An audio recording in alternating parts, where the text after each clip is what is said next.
할렐루야, 반갑습니다. 오늘 하루도 하나님의 자비하심과 의로우심과 또 공의로우심이 여러분의 삶 속에 함께하기를 바랍니다. 오늘은 시편 11편 1절로 7절의 말씀을 하나님의 얼굴을 볼 수 있는 자라는 주제로 말씀을 나누어 봅니다. 11편은 다윗이 분노와 질투심에 차서 다윗을 죽이려고 온갖 음모를 꾸밈으로써 다윗이 매우 위험한 시기에 처했을 때 기록된 것입니다. 이러한 내용들은 사무엘상 18장 19장에 적나라하게 기록되어 있습니다. 당시 다윗의 친구 중에는 다윗에게 사울이 있는 곳에서 피하여 안전한 산간지대로 달아나라고 권하는 사람도 있었습니다. 그러나 다윗은 그 권고를 거절하였습니다. 그 이유는 하나님께서 자기를 보호해 주실 것을 신뢰했기 때문입니다. 이제 본문 1절로 3절의 말씀 본문을 한번 읽어봅니다. 내가 여호와께 피하였거늘 너희가 내 영혼대로 새같이 내 산으로 도망하라 하면 어찌민고. 악인이 활을 당기고 살을 시위에 먹이며 마음이 바른 자를 어두운 데서 쏘려 하는도다. 터가 무너지면 의인이 무엇을 할꼬. 이 말씀을 저는 늘 자주 애독하는 말씀입니다. 애독하는 말씀. 특별히 3절에 터가 무너지면 의인이 무엇을 할꼬. 저는 이 말씀을 아주 소중하게 생각합니다.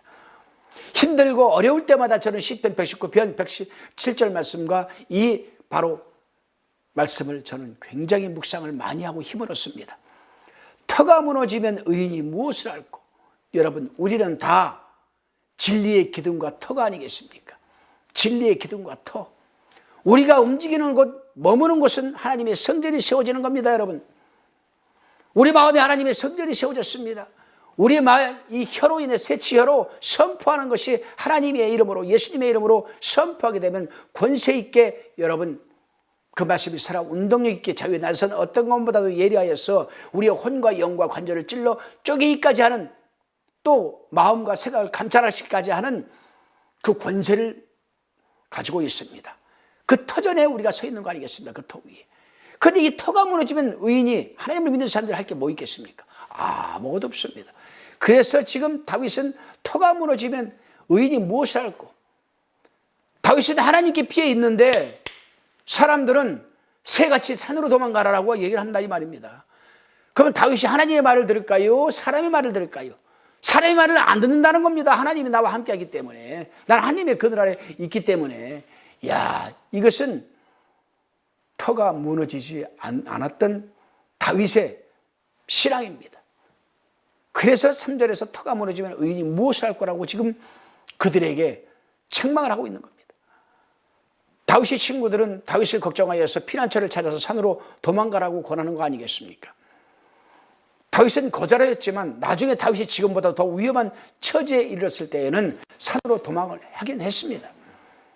당시 다윗이 도망했던 이유는 그의 대적들이 다윗의 생명을 해치려고 음모를 했었고, 또 그의 친구들이 겁을 먹고 있는 이상 그들이 말이나 인격을 신뢰할 수가 없었기 때문이었습니다. 다윗은 그 친구들이 도덕적 행동에 터전이 흔들려서 무너질 때에 의인이 무엇을 할 거라고 합니다. 그래서 다윗은 도망을 가게 된 것입니다. 그렇습니다, 여러분. 우리가 여기서 깨닫게 되는 것은 우리 하나님의 사람들의 믿음의 토대는 어떠한 상황이나 두려움 가운데서도 절대로 무너지지 말아야 합니다. 왜냐하면 진정한 하나님의 사람들의 신앙은 그 기초가 그리스도 안에서 있고, 또 뿌리를 받고 있고, 하나님이 영원하고 신뢰할 수 있는 성품 위에 서 있기 때문입니다. 그렇습니다. 어떠한 사태가 벌어지더라도 믿음의 터전이 무너져서는 안 됩니다. 다시금 본문 4절로 7절까지에 대한 묵상의 나름입니다. 우리는 이 본문에서 어려운 사태에 처했을 때에 하나님의 신뢰하는 다윗의 마음을 엿볼 수가 있습니다. 다윗은 하나님의 허락하심과 그를 의지하지 않고서는 아무것도 하려고 들지 않았습니다. 이 세상에서의 정의가 그 세력을 박탈을 당할 수도 있지만 하나님의 정의는 일정하고 불변한 겁니다.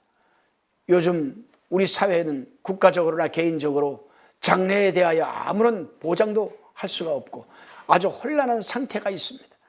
정치, 경제, 군사 모든 면에서 장래가 우리가 어떠하리라고 예측조차 할 수 없는 그 지경에서 우리는 살아가고 있습니다. 그러나 이때야말로 우리는 다윗과 같이 결실하고 신뢰할 만한 신앙을 갖지 않으면 안 됩니다. 사울이 다윗을 죽이려고 대적들이 온갖 모양으로 다윗을 죽이려고 하며 또 그 밖에 여러 가지 어려움이 있었지만 그 모든 것을 하나님께 맡기고 다윗은 의지하며 살았습니다. 그렇습니다. 우리는 누구나 일세기에 있어서 위기를 당할 때가 종종 있습니다. 욥은 그의 전 재산뿐 아니라 아들들과 건강까지 다 잃고 말았습니다. 그러나 욥은 잠시 동안 믿음의 터전이 흔들리기를 하였습니다. 결국엔 그 모든 환난 중에서도 끝까지 하나님께 순종하고 충성을 다하여 그의 믿음의 터전에 굳게 서 있었을 때 하나님은 배나 축복을 하신 줄로 믿으시기를 바랍니다. 그렇습니다. 세상 만물은 다 변합니다.